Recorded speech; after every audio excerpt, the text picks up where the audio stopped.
ప్రభునందు ప్రియమైన blessing TV ప్రేక్షకులకు వీక్షకులకు ప్రభు అయిన యేసుక్రీస్తు నామంలో శుభములు తెలియజేస్తున్నాం.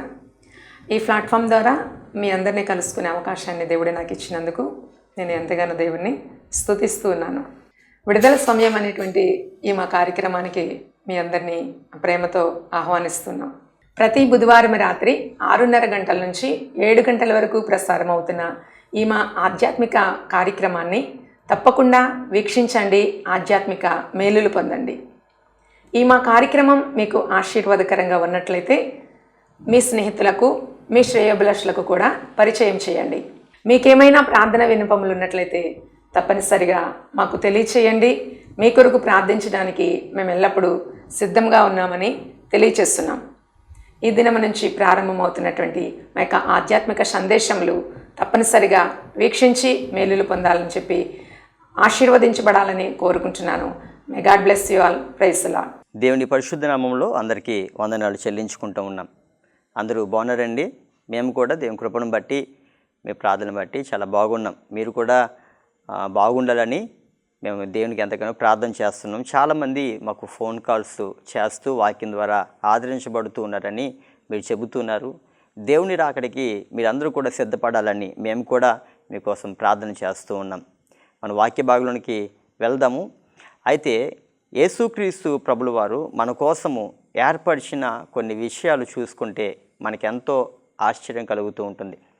ఏంటి ఆశ్చర్యము అంటే, దేవుడు మనల్ని ఎందుకోసం నియమించారు, దేవుడు మనల్ని ఏ విధంగా ఉండాలని కోరుకుంటూ ఉన్నారు అనే విషయాలు దేవుడు మన కోసం చేస్తున్న ప్రతి ఒక్క దాన్ని మనం చూస్తున్నప్పుడు ఎంత ప్రత్యేకతని దేవుడు మరి ముఖ్యంగా ఈ క్రొత్త నిబంధనలో ఉన్న సంఘానికి ఇచ్చాడో అది ఆశ్చర్యకరంగా మనకు అనిపిస్తుంది.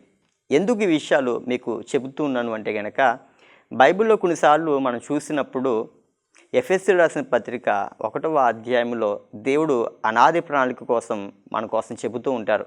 ఈ అనాది ప్రణాళిక ఎవరు ఉన్నారు అంటే కనుక యేసయ్య ఉన్నారు, యేసు క్రీస్తులో మనమున్నాము అని చెబుతూ ఉంటారు. ఏంటి ఈ అనాది అంటే, ఏంటి అనాది ప్రణాళిక అంటే కనుక, ఈ విషయాలు, ఈ అనాది ప్రణాళిక అనే విషయం మనకి తెలియాలి అంటే కనుక కొన్ని విషయాలు మీకు తెలియాలి.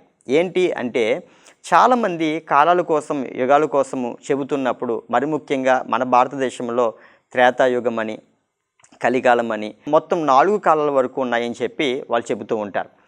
అంటే వాళ్ళు చెప్పేది మొత్తం 4 యుగాలు లేదా 4 కాలాలు ఉన్నాయని చెబుతూ ఉంటారు. అవి ఒక్కొక్కటి కొన్ని లక్షల సంవత్సరాలు ఉండొచ్చు, కొన్ని వేల సంవత్సరాలు ఉండొచ్చు వాళ్ళ కాలంలో.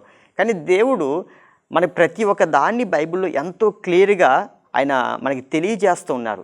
ఏంటి ఆ విషయం అంటే కనుక, భూమి పుట్టకముందు ఏమి జరిగింది, ఆ భూమి వచ్చిన తర్వాత ఏమి జరిగింది, ఆ తర్వాత ఏమి జరగబోతుంది, దాంట్లో దేవుడు మన కోసం ఏర్పరచుకున్న ఒక ప్రణాళిక ఏంటి అనే విషయాలు దేవుడు బైబిల్ గ్రంథంలో ఎంతో చక్కగా వర్తమాన భూత భవిష్యత్ కాలాలని, యుగ యుగాలని ఆయన మన కోసం ఎంతగానో ఏర్పరిచి మన కోసం సిద్ధపరిచి ఉన్నారు.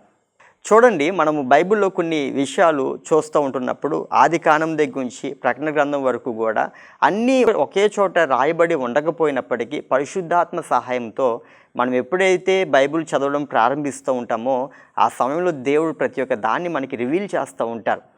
చూడండి, దరిదాపుగా 1 కాదు 2 కాదు 10 డిస్పెన్సేషన్స్ అంటే 10 యుగములు దేవుడు బైబిల్ గ్రంథంలో రాసి ఉంచి ఉన్నారు. 1 కాదు 2 కాదు 10 యుగాలు. ఈ యుగాలు ఏంటో ఒక్కొక్కటి మనం తెలుసుకుంటూ ముందుకు వెళదాం. కానీ ఈ ప్రతి యుగములో దేవుడు నీ కోసం ఒక ప్రణాళికను ఏర్పరిచాడు. ఆ విషయాన్ని మర్చిపోవద్దు. ప్రతి యుగములో దేవుడు నీ కోసము ఒక ప్రణాళికను ఏర్పరిచారు. అవునండి, క్రొత్త నిబంధనలో ఉన్న నీ కోసము, యేసుక్రీస్తు రక్తంలో కడుగుబడిన నీ కోసము, ఆయన కోసం ఎదురు చూసే నీ కోసము దేవుడు ఒక ప్రణాళికను కలిగి ఉన్నారు. నీవు అనుకుంటున్నావు దేవుని మర్చిపోయారు, మనుషులు మాత్రమే కాదు దేవుడు కూడా నన్ను విడిచిపెట్టారు అనుకుంటున్నావు. ఇదిగో, ఒక తల్లిదండ్రులు తన యొక్క పిల్లలు పుట్టిన తర్వాత లేదంటే పుడుతున్న సమయంలో ఒక ప్రణాళిక కలిగి ఉంటారేమో, కానీ నా దేవుడు పుట్టక మునిపే యుగ యుగాల క్రితమే మన కోసం ఒక ప్రణాళిక రచించి ఉన్నారు అనే సంగతి ఆలోచించినప్పుడు దేవుడు మన ఎలా చూపిస్తున్న ప్రేమ ఎంత అమోఘమైందో మనం అర్థం చేసుకోగలుగుతామండి.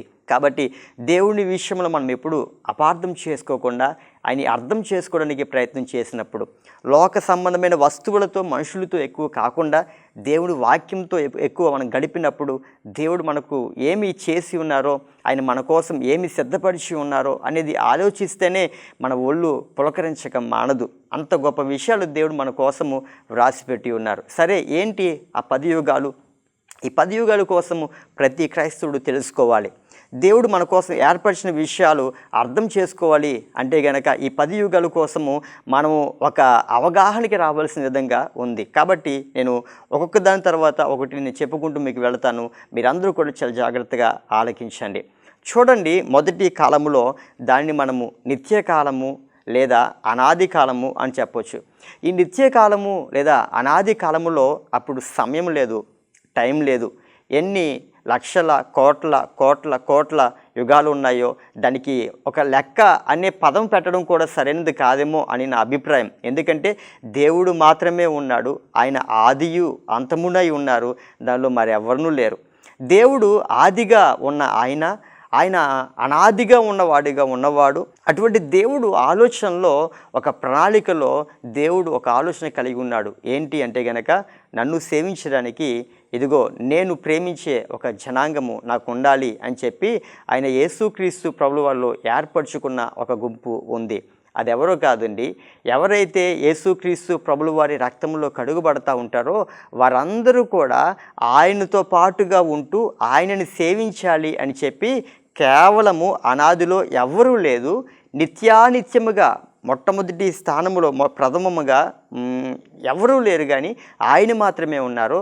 ఆయన తలంపులలో యేసయ్యను బట్టి మనం ఉన్నాం. మనమందరము కూడా ఆయన తలంపులో ఉండి, ఈ తలంపులో ఉన్నవారి కోసం దేవుడు కొన్ని విషయాలు ప్రారంభించాలి అని చెప్పి అనుకున్నారు. కాబట్టి మొదటి యుగముగా మనం ప్రారంభించినప్పుడు ఈ నిత్య కాలంలో కేవలం దేవుడు మాత్రమే ఉన్నారు. దేవుని ఆలోచనలో మనం ఉన్నాం, నీవు ఉన్నావు. ఇదిగో మనమందరం పుట్టక మునిపే దేవుడు మన కోసం ఆలోచన కలిగి ఉన్నారు అనే ఆలోచన మన ఎంతగానో బలపరుస్తూ ఉంటుంది. ఎందుకో తెలుసండి, దేవుడు ఏమాత్రం మనం నాశనం అయిపోవడానికి ఇష్టపడే దేవుడు కాదు. ఇప్పుడు కాదు, కొన్ని యుగాలకు ముందుకనే దేవుడు తన యొక్క ఆలోచనలో మనల్ని పెట్టుకొని మన కోసం ఆలోచిస్తూ ఉన్నారు అంట. మా మమ్మీ నేను హైదరాబాద్లో ఉంటున్న సమయంలో ఒకరోజు నాతో ఫోన్ చేసి మాట్లాడుతూ, ఎరా నేను గుర్తున్నానా అని చెప్పండి అని మాట్లాడారు మా మమ్మీ. అప్పుడు నేను అన్నాను, ఎందుకు మర్చిపోతానమ్మా అని చెప్పి అన్నాను. అసలు ఫోన్ చేయవు కదా నువ్వు, నన్ను మర్చిపోతావు కదా అని మా మమ్మీ ఎంతో ప్రేమగా మాట్లాడుతాను. లేదమ్మా, మర్చిపోలేదు, నువ్వు నాకు జ్ఞాపకం ఉన్నావు అని నేను మా మమ్మీకి తిరిగి రిప్లై ఇచ్చాను. ఎందుకు ఈ విషయం నేను చెబుతున్నానంటే, నేను నిన్ను మర్చిపోలేదు, నువ్వు నాకు జ్ఞాపకం ఉన్నావమ్మా అని చెప్పి అనగానే ఆ మాట నా తల్లికి ఎంతగానో ఒక మంచి సంతోషాన్ని కలుగజేసింది. అంటే నువ్వు గుర్తున్నావు, నువ్వు జ్ఞాపకం ఉన్నావు అనే మాటే ఒక తల్లికి ఎంతో సంతోషం కలుగజేస్తే, దేవుని ఆలోచనలో మనం ఎల్లప్పుడూ ఉన్నాము అనే ఆలోచన ఇంకెంత ధైర్యాన్ని మనకు కలుగజేస్తూ ఉంటుందండి. దేవుడు మన కోసం ఎల్లప్పుడూ ఆలోచిస్తూ ఉన్నారు. ఆయన రచించిన ప్రణాళిక సాధారణమైన ప్రణాళిక కాదు.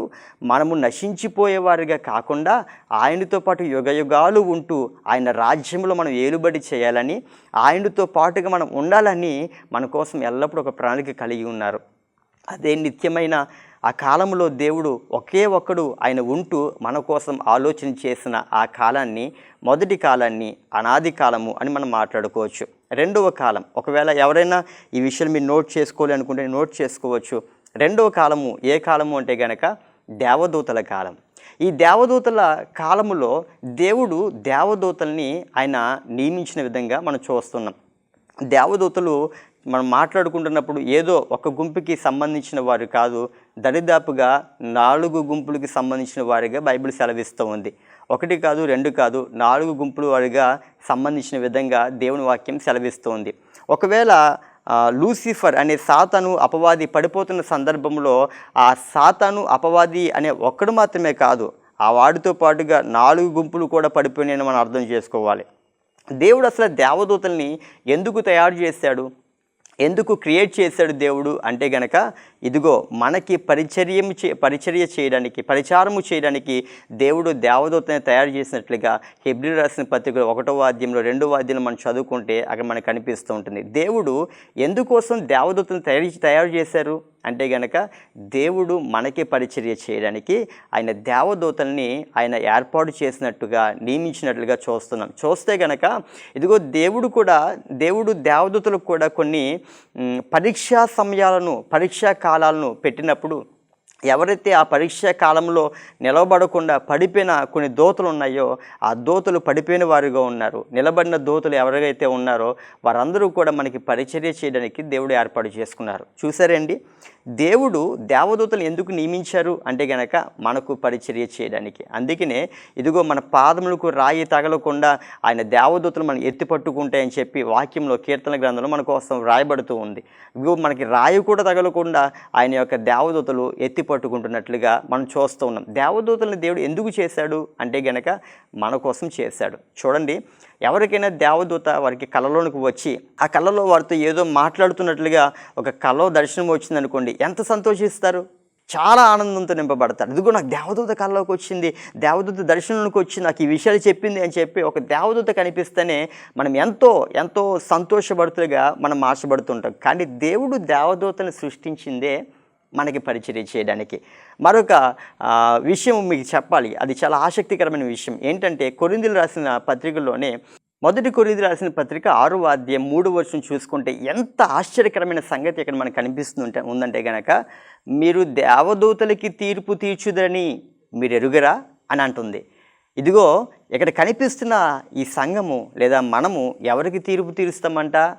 దేవదూతలకి తీర్పు తీరుస్తామంట. మనం ఒక దేవదూత కల్లోకి వస్తేనే దర్శనంలోకి వస్తేనే ఎంతో సంబరపడిపోయే మనము దేవుడు సంఘానికి చెబుతున్న మాట ఏంటంటే ఇదిగో మనమందరం కూడా దేవదూతలకే తీర్పు తీర్చేవారిగా ఉండబోతున్నాం. అంటే అర్థం ఏంటో తెలుసండి, దేవుడు మనల్ని ఎంత గొప్పవారిగా చేస్తున్నారు, దేవుడు ఎంత గొప్పవారిగా మలుస్తున్నారు అంటే దేవదూతల కంటే జ్ఞానము కలిగిన వారిగా, దేవదూతల కంటే పరిశుద్ధులుగా, ఇదిగో దేవదూతల కంటే ఘనమైన వారిగా దేవుడు తన జనులను తన ప్రణాళికలో అనాది ప్రణాళికలో కలిగి ఉన్న వారందరి కోసం ఆలోచిస్తున్న సంగతి ఏంటో తెలుసా?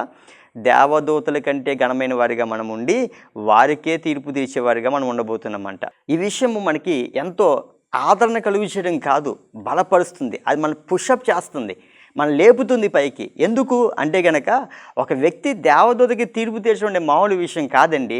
ఆ వ్యక్తి దేవుని దృష్టిలో ఎంతో జ్ఞానము కలిగిన వ్యక్తిగా, పరలోక జ్ఞానము చేత, దైవిక సంబంధమైన జ్ఞానం చేత కలిగి ఉండి ఇదిగో దేవదూతలకే తీర్పు తీర్చే వ్యక్తిగా దేవుడు పెట్టబోతున్నాడు. ఈ రెండవ కాలము ఏ కాలం అంటే దేవదూతల కాలము.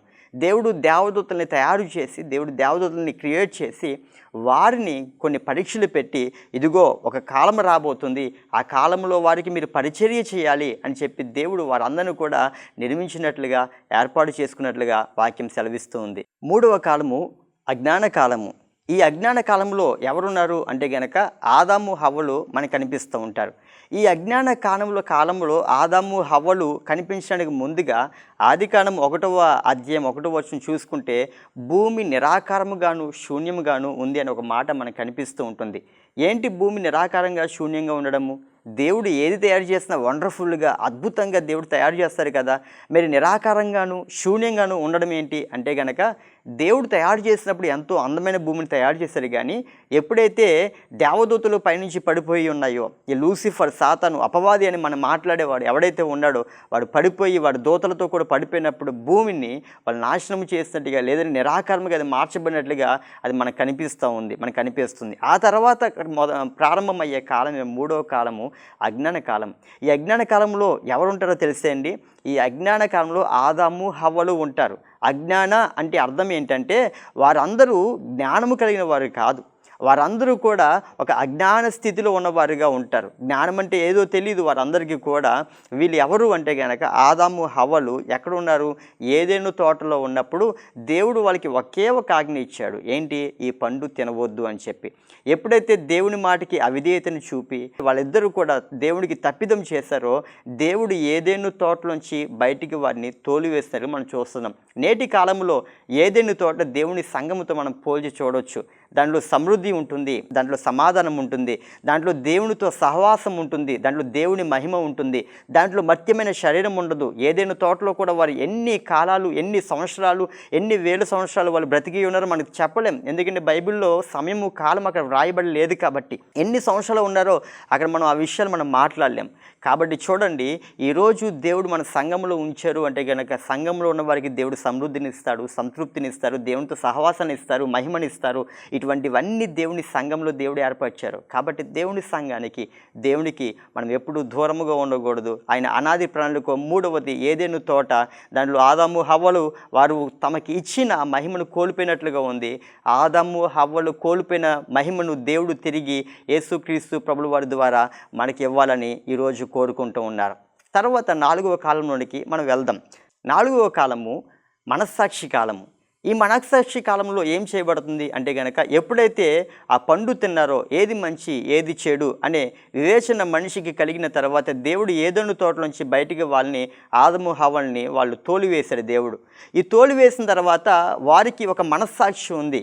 ఈ మనస్సాక్షిలో ఏది తప్పు ఏది తప్పు కాదు, ఏది చేయాలి ఏది చేయకూడదు అనేది దేవుడే ఇదిగో ధర్మశాస్త్రముగా వారి మనస్సాక్షిలో లేదని మనసులో రాసినట్లుగా మన దేవుని వాక్యంలో మనం చూడగలుగుతూ ఉన్నాం. వారు బయటకు వచ్చారు, వారి మనస్సు ఏమైతే ప్రేరేపిస్తుందో వాటన్నిటి విషయంలో చేస్తున్నారు. కొంతమంది పెద్దలు ఇది చేయకూడదు అని అన్నప్పుడు కొంతమంది కావాలని చేసి నాకు తెలియదు కాబట్టి ఇదిగో నా మనసు చెప్పింది కాబట్టి నా మనసులో అనుకున్నాను కాబట్టి నేను చేసేసానని చెప్పి అంటూ ఉంటారు. ఈరోజు కూడా చూడండి, మనం ఎవరి దగ్గరికి వెళ్ళామనుకోండి, నా మనసులో అనిపించిందండి అంటూ ఉంటారు.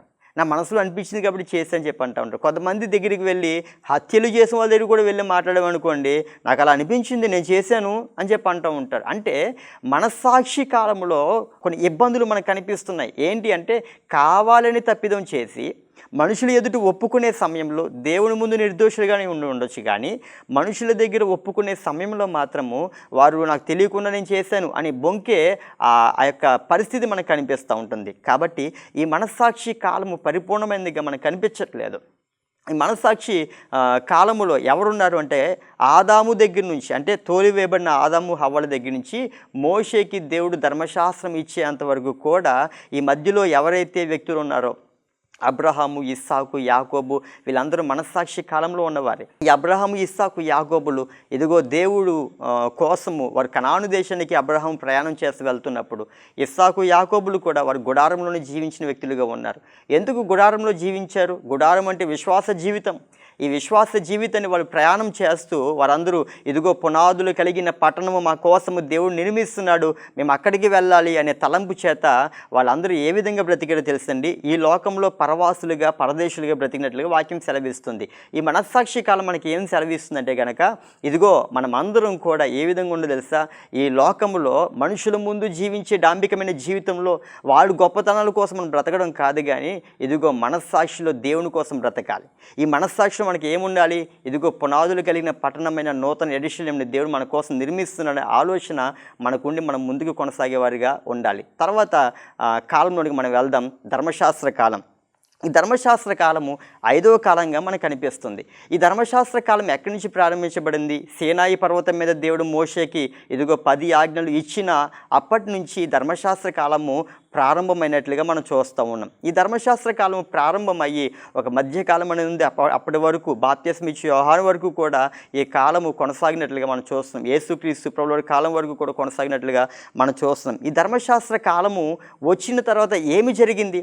అసలు దేవుడు ధర్మశాస్త్రాన్ని ఎందుకు ప్రవేశపెట్టారు అంటే దానికి ముందున్న మనస్సాక్షి కాలం నేను ఏం చెప్పాను, వాళ్ళ మనసులో తప్పని తెలిసినా కావాలని బయటికి చేసేసి వాళ్ళు పాపం చేసేస్తో తప్పు చేసేస్తో అయ్యో నాకు తెలియదండి అని చెప్పి బయటికి అమాయకంగా నటించేవారుగా ఉన్నారు. అందుకనే దేవుడు ఏది తప్పు ఏది తప్పు కాదు, ఏది చేయాలి ఏది చేయకూడదు, ఎవరితో ఉండాలి ఎవరితో ఉండకూడదు, మీ సహవాసం ఏంటి అనే విషయాలు అన్నీ కూడా ఇజ్రాయేలీల ప్రజలకి దేవుడు ధర్మశాస్త్రముగా ఆయన ఇచ్చి ఉన్నారు.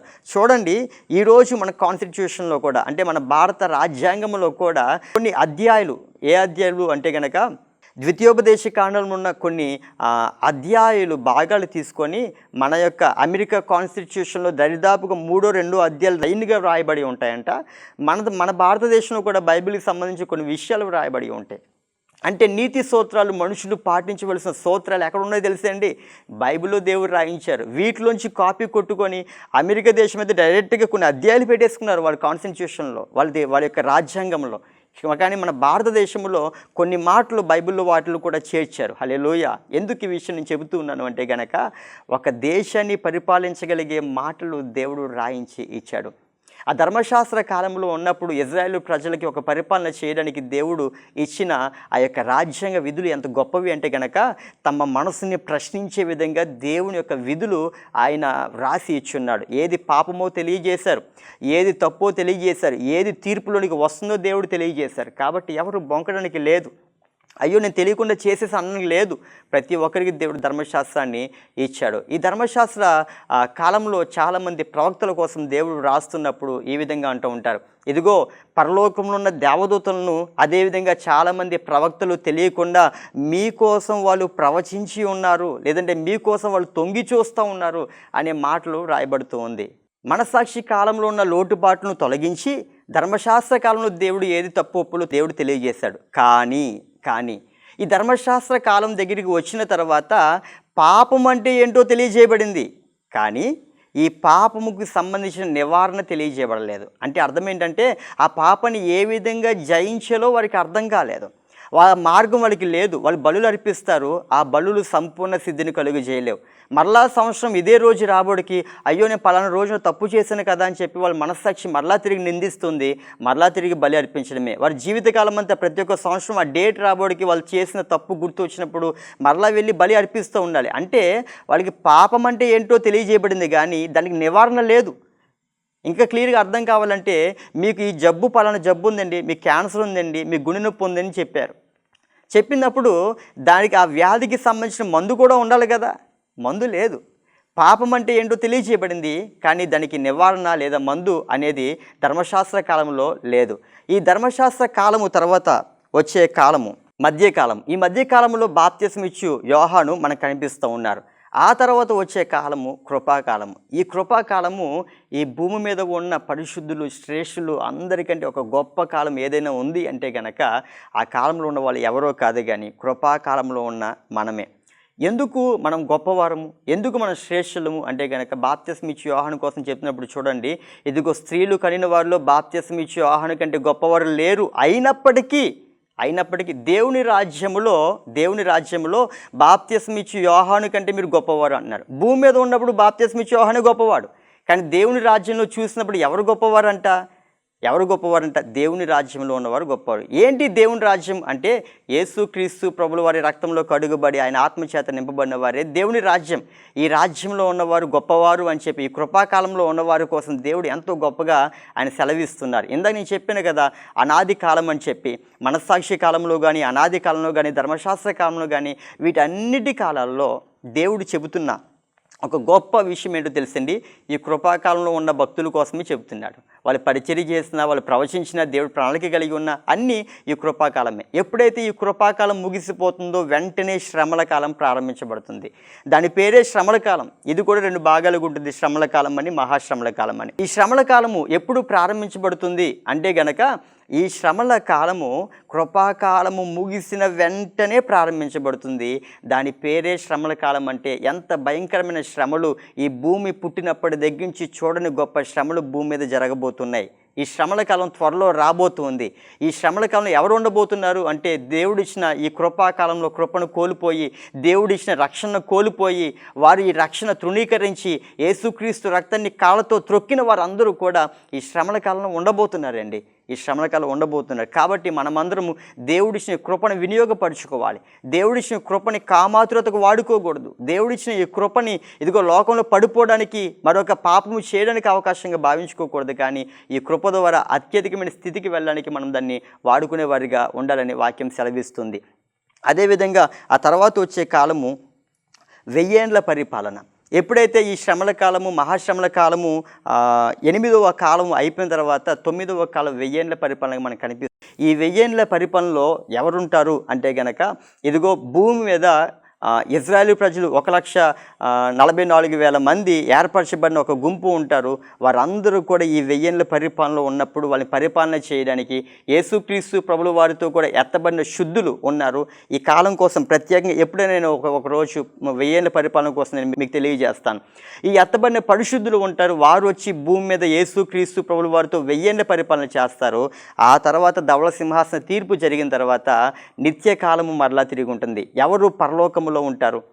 ఇదిగో ఎవరు దేవునికి దగ్గరగా ఉండే స్థలంలో ఉంటారు, ఎవరు నూతన దేశంలో ఉంటారు, ఎవరు సీయోన్లో ఉంటారు, ఎవరు నూతన ఆకాశంలో ఉంటారు, ఎవరు నూతన భూమిలో ఉంటారు అనే విషయాలన్నీ కూడా తర్వాత ఈ నిత్యకాలంలో ఉండబోతుంది. ఇదండి ఇప్పుడు మనం చూసిన నిత్యకాలము దగ్గర నుంచి నిత్యకాలం వరకు, అంటే మొత్తం 10 డిస్పెన్సేషన్స్, 10 యుగములు దేవుడు బైబిల్ గ్రంథంలో మన కోసం వ్రాయించి ఉన్నారు.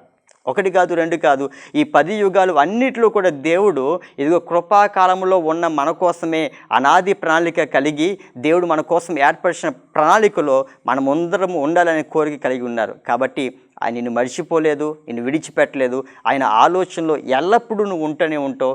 దేవుడిచ్చిన ఈ కృపని వినియోగపరుచుకొని ఆయనతో పాటుగా సంతోషించడానికి, ఆయనతో పాటుగా యుగయుగాలు రాజ్యపాలన చేయడానికి దేవుడు ఏర్పరచాలని కోరుకొని ఉండగా మనము కూడా సిద్ధపడి ఆ యొక్క కృప చేత నింపబడి ఉందుముగాక. ఆమేన్. ప్రార్థన చేసుకుందాం. పరిశుద్ధుడా దేవా, నీకు వందనాలు స్తోత్రాలు చెల్లించుకున్నాం దేవా. ఈరోజు ఎంతగానో కృప చూపారు మీకు. ఎందుకంటే ఈ కృపాకాలంలో ఉన్న మేము ఎంత గొప్ప వారమో, నీ రక్తము చేత కడగబడిన వారం ఎంత గొప్పవారముగా మీరు మాకు తెలియజేస్తూ అయ్యా నీ కృపను బట్టి మమ్మల్ని నడిపిస్తూ ఉన్నారు తండ్రి. ప్రతి కాలంలో మా కోసం ప్రణాళిక కలిగి ఉన్నావు.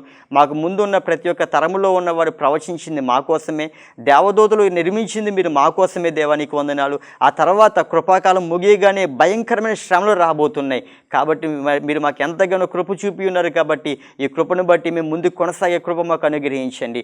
ఈ లోకములో అయా తండ్రి ఉన్న తుచ్చమైన వాటి వైపు పరిగెత్తకుండా నిన్ను కలిగిన వారిగా అయా వీళ్ళు నడిపించబడి సహాయం అనుగ్రహించమని ప్రార్థన చేస్తుంది. కృపచేత నడిపించి మీరు మహిమను పొందుకొని దీవించి మనం ప్రార్థన చేస్తూ యేసు నామములో అడుగుచున్నాం తండ్రి. ఆమేన్. ఆమేన్.